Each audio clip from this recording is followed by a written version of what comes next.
Yeah, I know that you released a few things today concerning possible coaching scenarios and coaching changes that could be on the horizon. Yes, and so without keeping everyone in suspense, that's about the offensive line coaching position. And no, I don't have any inside intel in terms of what Lincoln Riley is going to do or is likely to do. Have no idea what Lincoln Riley actually thinks.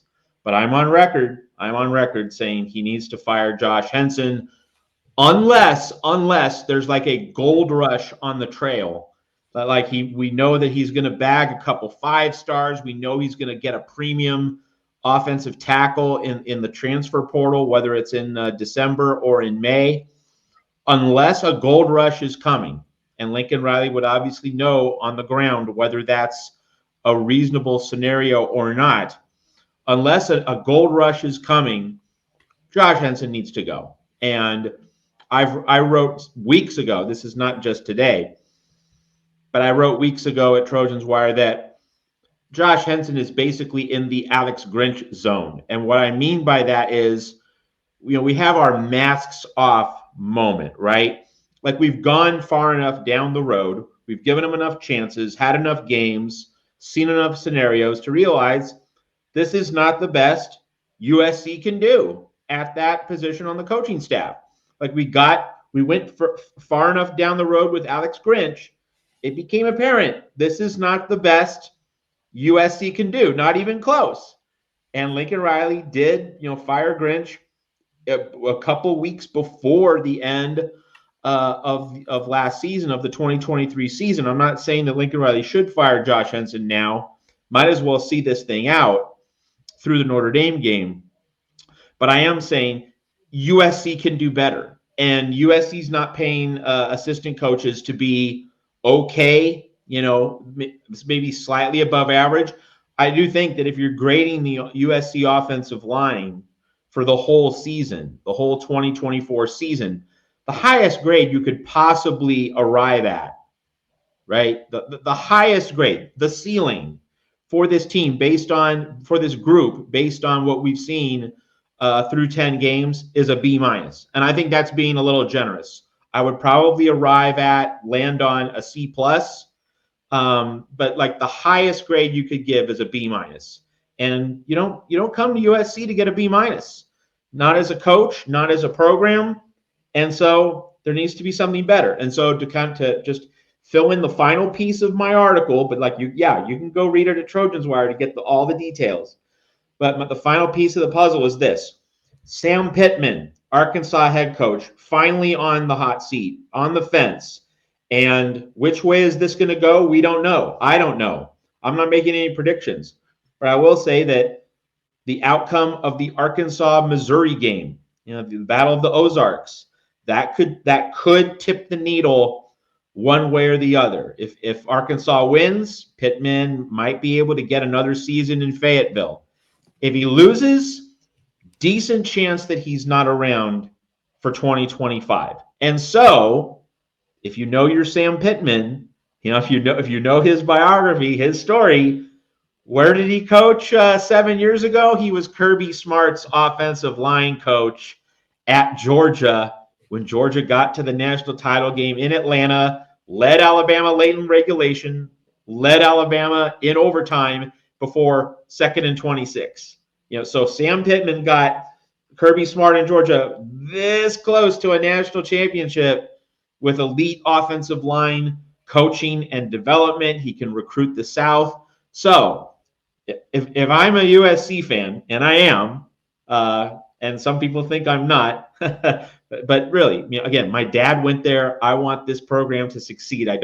It's not just for the Trojans Wire page views, though of course that's kind of the immediate, feed my family factor on the table. But no, I want to see USC do well. And so I'm rooting for Arkansas to lose to Missouri. I'm rooting for Arkansas to lose because Sam Pittman would be a great choice to replace Josh Henson as offensive line coach. And that would be a home run for Lincoln Riley. It would be about the best he can do. And again, I'm not predicting, all right? I'm just saying, Pittman being available gives Lincoln Riley a pathway, a solution, an answer to upgrade the position on his coaching staff, which is in most need of an upgrade. And so if we just imagine the hypothetical, again, no predictions here. I'm not predicting a thing. But if Sam Pittman becomes available, if he's on the big board, Lincoln Riley then has to move heaven and earth to bring him over to Los Angeles. And then USC has an upgrade on the offensive line coaching spot on the staff. And Lincoln Riley fixed the defensive staff. He has the right guys over there, but he needs that offensive line coach. He needs that skull crusher. He needs that home run hitter. Josh Henson's been hitting bloop doubles. Yeah, and not terrible, but not at the USC standard. Like, this is not student body right. John Robinson died earlier this month.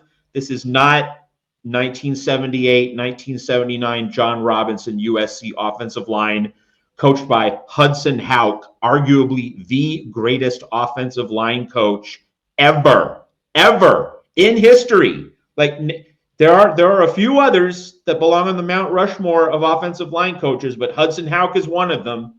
No question about it, college and pro. And that also kind of, reminiscing and thinking back to the halcyon days of John Robinson, of John McKay, the 1970s at USC, student body right, student body left, and all the mashers who went to the pros and had great careers.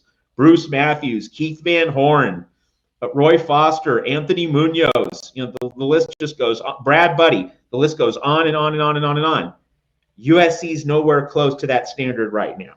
So all of this kind of reinforces the need to get that skull crusher for your offensive line coach. And if that piece can fall into place, then USC can go into 2025 and look at what we saw from Jaden Maiva. First game, first start. So there were bound to be mistakes, but you saw the extra dimensions. You saw the added components. You saw the things that Miller Moss just can't do. And it's not even being critical of Miller Moss. Miller Moss is just a 7-step drop, chained to the pocket, pro-style passer. He's not a dual threat guy. That's just who he is. That's not even a criticism. Some people might think that's an implied criticism. It's not. He's just a chain to the pocket guy.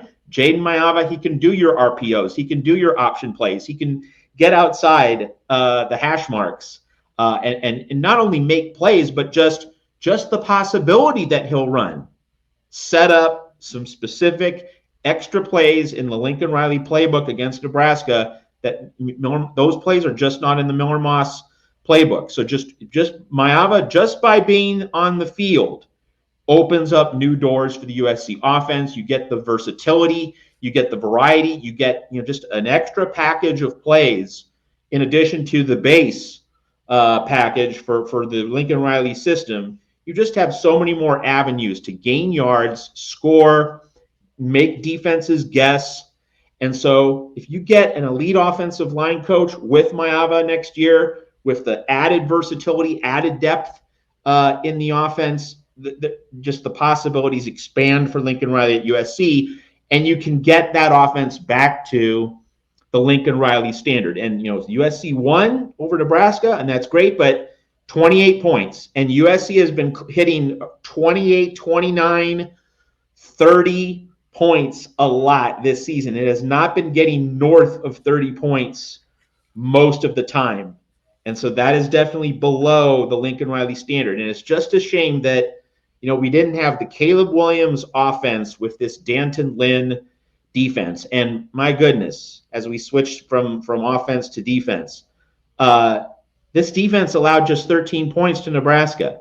Now, a lot of that has to do with Dylan Raiola not being very good and Matt Rule he's having as bad a season coaching as Lincoln Riley is. Like, both those guys, they met in that 2019 Big 12 championship game. Baylor, Oklahoma, went into overtime. It was for a spot in the college football playoff.